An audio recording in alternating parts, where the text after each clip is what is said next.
So without further ado, last week's big announcement around the new critical minerals list, I'm going to hand over to Gavin Mudd from the Critical Minerals Intelligence Centre to give us an update. Thank you, Gavin.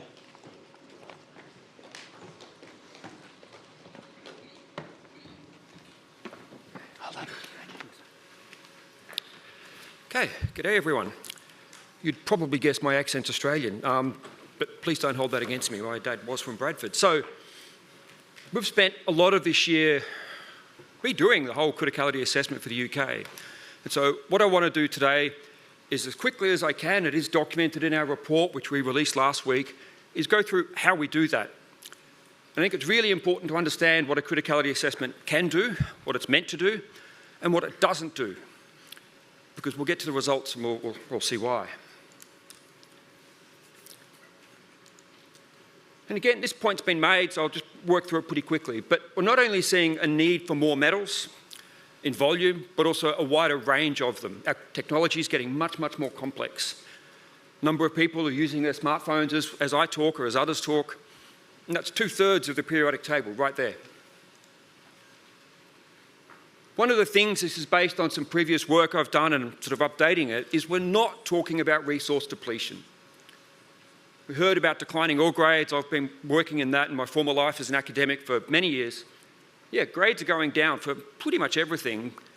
That means impacts are going up as we have to manage, but it does not mean we're running out. Okay, you could look at any of these graphs, so the blue shaded area. Mercury is probably the only one that looks like it's approaching a plateau. We don't use mercury much anymore. It's a toxic element. We don't really want to make use of it. So I've been at BGS as Director of the Critical Minerals Intelligence Centre for a few days short of a year now. And there's a lot of work that was done before me, and I would like to acknowledge that.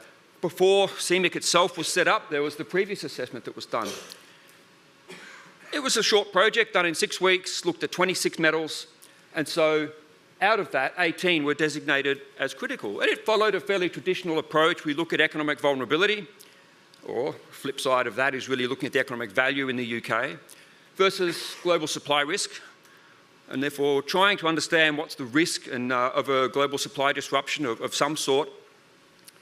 And we can see there that a lot of the traditional elements have made that quadrant, but you have to meet both the global supply risk and that economic vulnerability threshold to plot in that quadrant, that top right quadrant.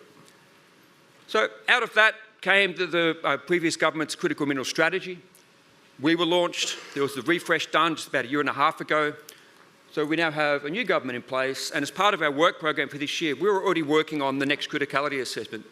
As we've seen from earlier presentations, the globe's very dynamic, so we need to make sure we're constantly seeing what's happening and where things are. So this year, and from work that was done as part of our first couple of years in CMIC, was really updating our methodology, and that work was led by Dr. Pierre Jossa, who's in the audience here. And so we went from 26 commodities to 82. And that meant we've looked at most of the periodic table, but also a range of industrial minerals, whether they be things like graphite or other things as well, because there's a lot of other sectors in the UK that are still important. We don't want to forget them. We don't just want to talk about the energy transition only.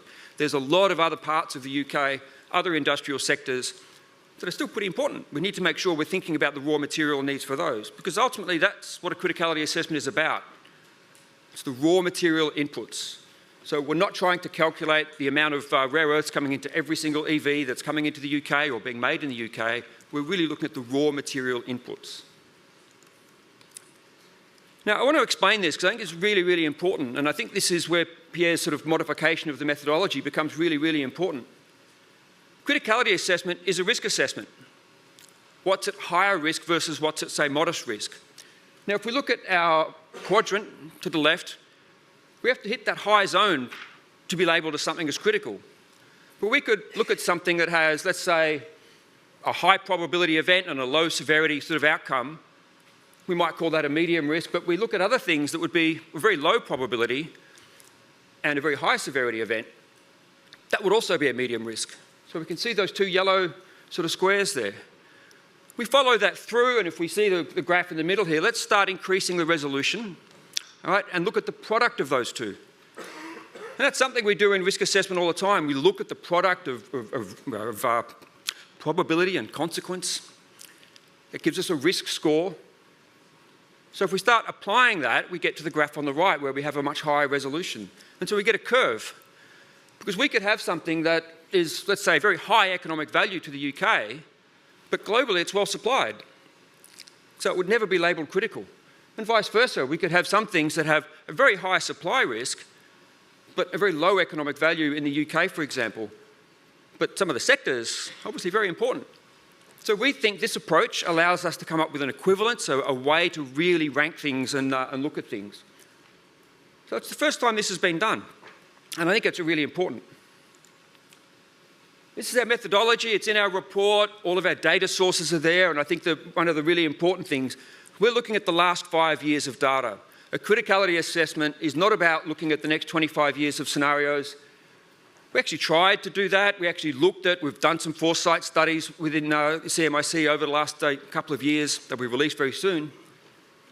It's really hard to do that because at the moment, if we look at the Foresight studies we've done on a lot of decarbonisation technologies, that gets us to about 26 elements.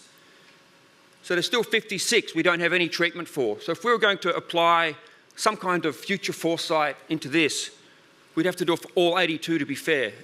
And we realised we didn't have that, and I don't think anyone ever has. Anyway, that's our methodology. We use all of this data. It's now publicly available, and we link it all together. So we look at the results from the 2021 assessment. We can see some important little elements there. So if we look at our traditional quadrant, 2 would be in, 2 would be out. If we look at our curve, well, if we choose a curve that fits, say, germanium, tantalum and nickel, we can get a curve there, and we'd still be excluding tin. If we choose a different curve, we get all 4. And that's important because what are we doing? We're trying to do a risk assessment of what's the most important and the ones that are at that higher risk. So we think, and this is the sort of the methodology developed by Pierre before I joined CMIC, we think this is a much more sensible approach because there's a much better ability to really calculate that risk and identify what's the higher risk versus, say, more modest risk. So this is our results. We've gone through and there's some sort of small changes we've made and things like that, but again, we get most of the same results. If we compare to the EU, and I'll do that next, most of the metals are the same. We've got our lithium, our rare earth, our tungsten, but iron's listed. And people go, but why? Isn't that widely supplied? And again, we're not talking about just supply only, we're looking at economic value. And if we can see where iron plots there, get this right, laser, all right. It wouldn't meet a supply risk criteria if we used 4, for example, if we used the quadrant approach, but by using the curve and looking at the overall calculated risk, it captures iron. Copper's still not captured because copper is well supplied and has a lower overall economic value in the UK compared to, say, iron. So copper is still there. I'll come back to that in a second. Palladium is out, and that's really unusual. You can see palladium just up here. But all the other PGEs individually still make it. We think this is a much better approach, a much more, I suppose, objective approach to be able to justify what's in and what's out. And if we take fluorine, for example, it's an important little element. The UK, during these 5 years, of course, was mining fluorspar. We're no longer mining fluorspar. So if we changed fluorspar to 100% net import reliant, it would shoot over here. These things are dynamic. It's why we always need to make sure we're constantly watching and keeping an eye on things. So if we look at taking our plot and saying, well, let's look at different technologies and the materials they require. We can see for different technologies, whether it's various digital technologies, the colour screens, the electronics, and so on, or just the batteries. We can see the aerospace sector along here, solar and wind. There's still a lot of materials that sit below the line. So not that they're not important, of course they are. It's just that the ones above the line are the ones that we consider at higher risk. Therefore, they're the ones we've labelled critical. Now, if we look at the EU, and I've squashed it a bit to try and make sure we can get the comparison here. Copper. Our result is no different to the EU. Now, the EU has chosen to add copper to a strategic list, and I guess going forward, that's a decision for government here, is how to look at the UK. If we look at nickel there, same thing. Very, very similar position. And same thing for iron. So our results, as much as some people go, oh, well, actually, how is iron listed? Well, very much in the same position as the EU. So our results are really a fundamental outcome of the different approach to mapping critical minerals. So from that, we get 34 that are listed. Most of the ones that were listed before remain, except palladium. All right? And there's a whole range of recommendations that we've put there. And we think it's still important to keep an eye on the other 48. Not that we don't think they're as important. Copper is obviously still very important to a whole range of things. So we put them, we need to maintain that watch list and so on. Finally, I'd just like to acknowledge the support. As CMIC, we're funded by His Majesty's Government through the Department for Business and Trade, but also I'd like to acknowledge the whole team at BGS that have contributed to this. It's been a very big team effort, a lot of work over many months, but also the various stakeholders we've engaged with along the way that have helped us to be able to deliver the final result. Thank you.